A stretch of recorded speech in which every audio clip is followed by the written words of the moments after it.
예, 안녕하세요. 오늘은요, 30번 피의자 신문 및 진술 거부권에 대해서 문제에 대한 걸 좀 해설을 해볼게요. 자, 보겠습니다. 정답은 몇 번이냐면 3번이 답이거든요. 3번이라고 적어 놓으시고요. 예, 그리고 동그라미 1번서부터 보겠습니다. 조사 대상자의 진술 내용이 단순히 3자의 범죄에 관한 경우가 아니라 자, 자신과 제3자에게 공동으로 관련된 범죄에 관한 것이거나 제3자의 피의사실뿐만 아니라 자신의 피의사실에 관한 것이기도 하여서 실질이 피의자 신문조서의 성격을 가지는 경우가 있습니다. 자, 이 경우에는 당연히 진술거부권 미리 고지해야 되겠죠. 여기 나와 있는데 수사기관은 진술을 듣기 전에 미리 진술거부권을 고지하여야 한다 이렇게 나와 있죠. 그죠? 의무로 나와 있죠. 맞습니다. 자, 이 얘기 좀 들어보세요. 우리가 피의자 신문조서가 왜 중요하냐면요. 이 피의자라는 건 범죄의 혐의가 있는 사람을, 그죠? 의심을 받는 사람, 피의자라 그러잖아요. 이 피의자 신문조서가 법정에서 증거로 쓰이기 위해서는 그 진술이 자유로운 심리 상태에서 진술을 받았다. 그리고 너가 형사상 불이익한 진술에 대해서 거부할 수 있는 권리가 있다라는 것을 고지하고 그리고 나서 진술을 받았다라고 한다면은 판사도 거기 진술 조서에 나와 있는 내용을 인정을 하겠죠. 그죠? 하지만 진술 거부권도 고지하지도 않고 뭐 예를 들어서 윽박질리거나 강압적으로 만약에 자유로운 심리 상태가 아닌 상태에서 조서를 받게 되면 법정에서 그 판사가 그 피의자 신문 조서에 나와 있는 진술 내용을 믿지 않습니다. 그래서 가장 좋은 방법이 뭐냐면은 수사기관은 바로 진술 거부권을 고지해서 너에게 있어서 형사상 불이익한 진술을 거부할 수 있다는 이 권리를 내가 분명히 너한테 고지했다. 그래서 이 작성된 조서는 훗날 법정에서 증거로 사용될 수 있다는 것을 경고한 다음에 진술을 받아내는 것이 가장 안전하다. 이렇게 말씀드릴 수가 있어요. 그래서 피의자 신문조서의 가장 핵심이 되는 것은 미리 진술 거부권을 고지하는 것입니다. 되셨나요? 그래서 바로 그 미리 진술 거부권을 고지하고 진술을 받아낸 경우에는 진술의 임의성을 인정받기가 되게 유리하겠죠. 그죠? 자, 그러면 이제 동그라미 2번도 한번 봐볼게요. 자, 여기 왜 이러냐, 이거. 자, 보자. 자, 동그라미 2번. 자, 조금만 개죠. 예. 동그라미 2번 보자고. 동그라미 2번에 보시면 수사기관에 의한 진술 거부권 고지의 대상이 되는 피의자의 지위는 수사기관이 조사 대상자에 대하여 범죄의 혐의가 있다고 보아 실질적으로 수사를 개시하는 행위를 한 때 인정되는 것으로 봄이 타당하며, 그렇죠. 따라서 이러한 피의자의 지위에 있지 아니한 자, 그러니까 참고인이겠죠. 피의자의 지위가 아니라는 것은 뭐야? 참고인 정도가 되겠죠. 거기다 적어봐.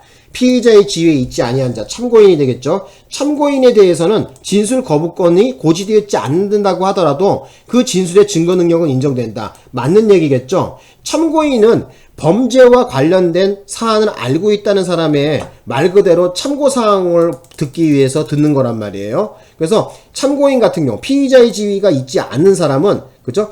비록 진술 거부권을 고지하지 아니한다고 하더라도 거기에 대해 증거 능력을 부정하지는 않습니다. 되셨나요? 예. 그래서 여기 보시면 진술의 증거 능력이 인정된다. 오케이. 맞는 얘기입니다. 자, 이제 3번에 대한 얘기를 해볼게요. 동그라미 3번이 아까 내가 답이라 했었죠? 자, 3번 한번 가보자. 자, 3번에 보시면은 검사와 사법경찰관의 상호 협력과 일반적 수사 준칙에 관한 규정 제13호. 자, 잠깐만. 조금만. 제13조 제1항에 의하면 검사 또는 사법경찰관은 피의자 신문에 참여한 변호인이 피의자 옆자리 등 실질적인 조력을 할 수 있는 위치에 앉도록 하여야 하고, 여기까지 끊어보자.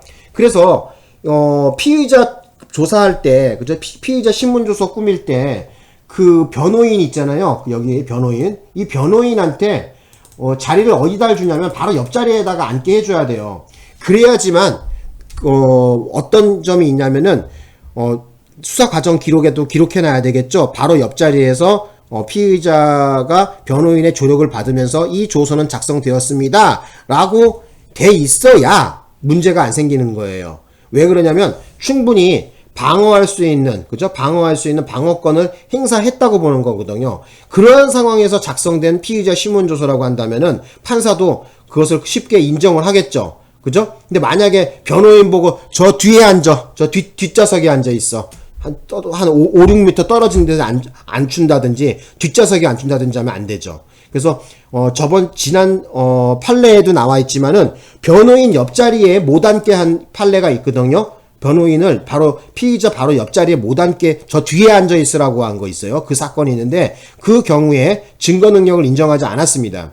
자, 여기도 보시면은, 바로 옆자리에 조력을 받을 수 있는 바로 옆자리에 앉도록 하고, 또 여기 보시면, 정당한 사유가 없으면 피의자에 대한 법적인 조언 상담을 보장하여야 하나. 자, 여기 요 말 틀렸죠? 변호인이 메모를 하든 춤을 추든 뭔 상관이야. 왜 허용돼? 안 돼. 당연히 허용되죠? 그죠? 변호인도 왔을 때 거기서 메모지 들고 오던가 아니면 뭐 작성할 때 필요한 사항을 받아 적을 수 있게 그런 기회를 줘야죠. 그죠? 변호인에게 이런 거 못하게 하면 안 되죠. 실제가 변호인이 메모 많이 하거든요. 메모 많이 하는데 이거 얼마든지 허용됩니다. 허용되지 아니한다. 요거 틀렸습니다. 정답이 그래서 3번이야. 이제 4번에 보겠습니다. 자, 4번에 볼게요. 음악이 없으니까 좀 허전한가? 자, 4번 볼게요. 검사 또는 사법경찰관은 피의자를 신문하는 경우 피의자가 신체적 또는 정신적 장애로 사물을 변별하거나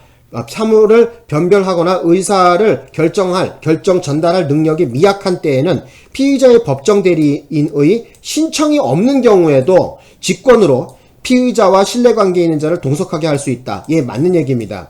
여기서 말하는 직권이라는 것은 수사기관, 경찰이나 검사를 얘기하겠죠. 그죠? 그래서 검사나 경찰관이, 그죠? 만약에 신청이 없다면 직권으로, 아무개씨, 내 직권으로, 이렇게, 해드리는 거니까 신뢰관계에 있는 자, 말하시면 바로 옆에 앉도록 하세요. 이렇게 할 수가 있어요.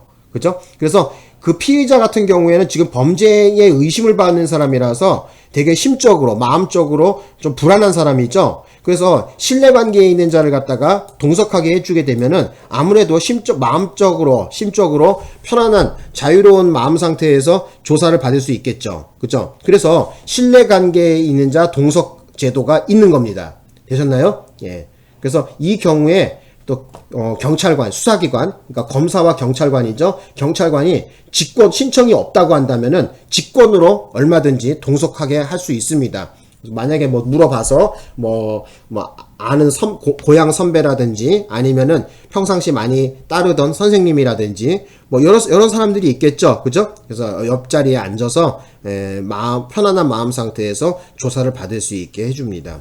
근데 여기 보시면은 여기 나와 있는 것처럼 어떤 신체적이나 정신적 장애가 없다고 해도 상관이 없어요. 약간 좀 불안에 떤다든지 좀 힘들어 하시는 이런 분들 많이 있거든요. 조사받으러 와서. 마치 조사만 받는 거로도 크게 뭔 일이 생기는 줄 알고 막 바들바들 떠시는 분들이 있어요. 이제 그런 분들을, 저기 해갖고 도와주는 입장에서, 그죠? 예, 바로 신뢰관계에 있는 자 동석제도가 있습니다. 자, 되셨나요? 여기까지 해서, 마치겠습니다. 어렵지 않죠, 이 문제요. 그죠? 자, 이렇게 해서 정리 좀 해볼게요. 그래서 오늘 공부한 거, 그죠? 피의자 신문 조서, 그리고 진술 거부권에 대한 얘기를 들어봤습니다. 여기까지 하고 마치겠습니다. 고맙습니다.